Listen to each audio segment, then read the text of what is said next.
Hidayah Allah datang tanpa terduga. Seseorang mengatakan hidayah Allah itu mahal karena tidak semua bisa dapat. Tapi jika Allah sudah berkehendak, siapapun, kapanpun hidayah itu bisa diterima. Sama halnya dengan pemuda berkulit coklat asal Trinidad ini. Ia terpana melihat pemandangan di depannya. Dia bernama Dion. Lelaki berusia 26 tahun itu tidak henti-henti mengarah ke sekelompok muslim yang sedang sholat dengan khusyuknya di tengah ramainya stasiun kereta di sebuah kota di Belgia. Dion seperti tersambar petir. Saya tidak tahu, tiba-tiba karena melihat mereka sholat di stasiun, hati saya bergetar, katanya. Seusai mereka sholat, Dion memberanikan diri bertanya, siapa mereka dan apa gerangan yang mereka baru lakukan. Setelah mendapatkan jawaban dari mereka, pemuda yang bekerja sebagai akuntan di Stamford, Connecticut itu tidak pernah habis pikir. Ada pikiran yang berkecamuk keras antara percaya dengan perasaannya sendiri dan apa yang dia kenal selama ini tentang Islam.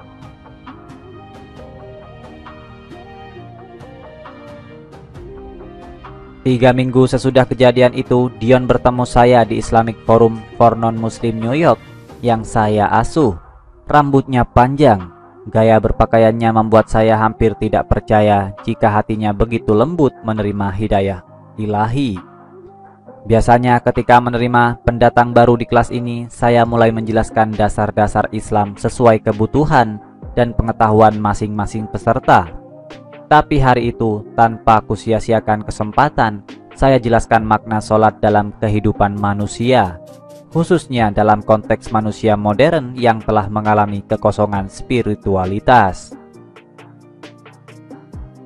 Hampir 1 jam saya jelaskan hal itu kepada Dion dan pendatang baru lainnya.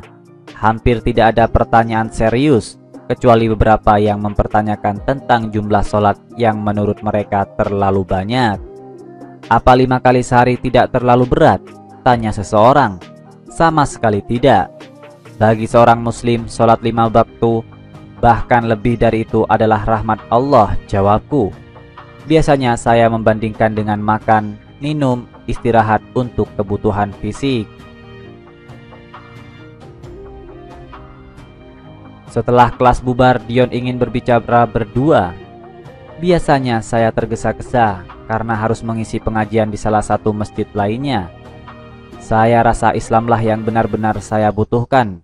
Apa yang harus saya lakukan untuk menjadi muslim? Tanyanya tanpa tedeng aling-aling.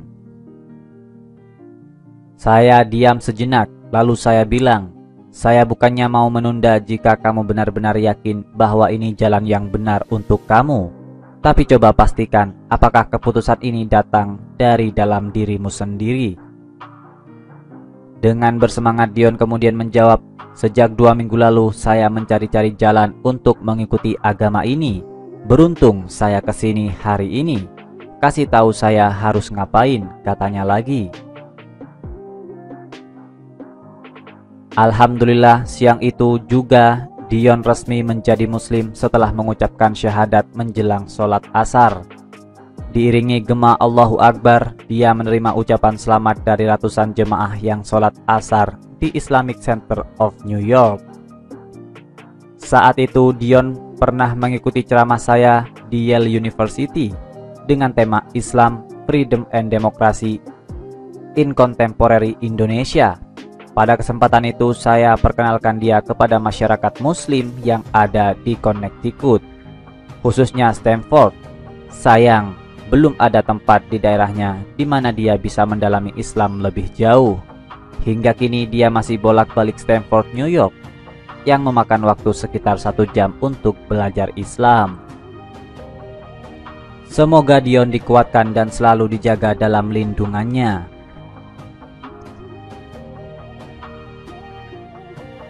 Hidayah Allah datang tanpa terduga.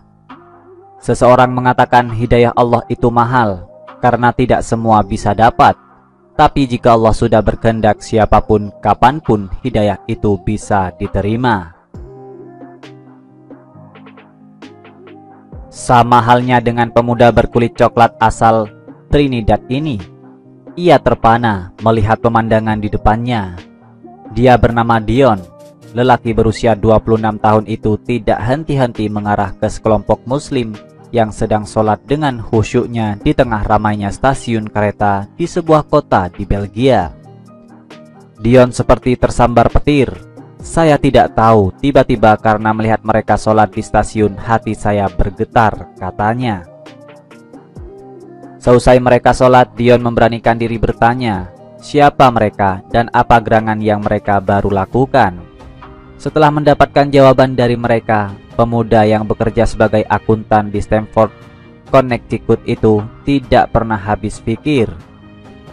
Ada pikiran yang berkecamuk keras antara percaya dengan perasaannya sendiri dan apa yang dia kenal selama ini tentang Islam.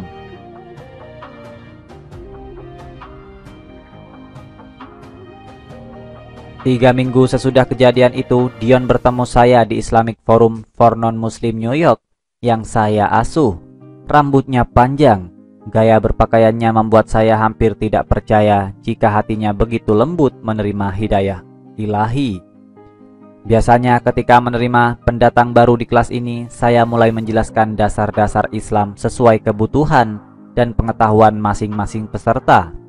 Tapi hari itu, tanpa aku sia-siakan kesempatan, saya jelaskan makna sholat dalam kehidupan manusia, khususnya dalam konteks manusia modern yang telah mengalami kekosongan spiritualitas. Hampir 1 jam saya jelaskan hal itu kepada Dion dan pendatang baru lainnya. Hampir tidak ada pertanyaan serius, kecuali beberapa yang mempertanyakan tentang jumlah sholat yang menurut mereka terlalu banyak. Apa 5 kali sehari tidak terlalu berat? Tanya seseorang. Sama sekali tidak. Bagi seorang muslim, sholat 5 waktu, bahkan lebih dari itu adalah rahmat Allah, jawabku.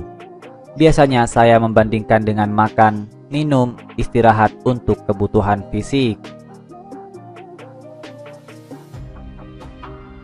Setelah kelas bubar, Dion ingin berbicara berdua. Biasanya saya tergesa-gesa karena harus mengisi pengajian di salah satu masjid lainnya. Saya rasa Islamlah yang benar-benar saya butuhkan. Apa yang harus saya lakukan untuk menjadi muslim? Tanyanya tanpa tedeng aling-aling. Saya diam sejenak, lalu saya bilang, saya bukannya mau menunda jika kamu benar-benar yakin bahwa ini jalan yang benar untuk kamu. Tapi coba pastikan apakah keputusan ini datang dari dalam dirimu sendiri. Dengan bersemangat Dion kemudian menjawab, sejak 2 minggu lalu saya mencari-cari jalan untuk mengikuti agama ini.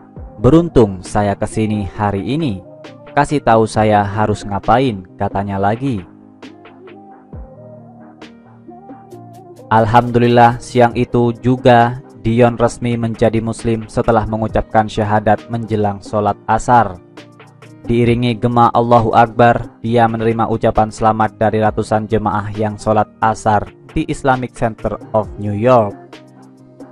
Saat itu Dion pernah mengikuti ceramah saya di Yale University dengan tema Islam, Freedom and Democracy in Contemporary Indonesia. Pada kesempatan itu saya perkenalkan dia kepada masyarakat muslim yang ada di Connecticut, khususnya Stamford. Sayang, belum ada tempat di daerahnya di mana dia bisa mendalami Islam lebih jauh. Hingga kini dia masih bolak-balik Stamford, New York, yang memakan waktu sekitar 1 jam untuk belajar Islam. Semoga Dion dikuatkan dan selalu dijaga dalam lindungannya.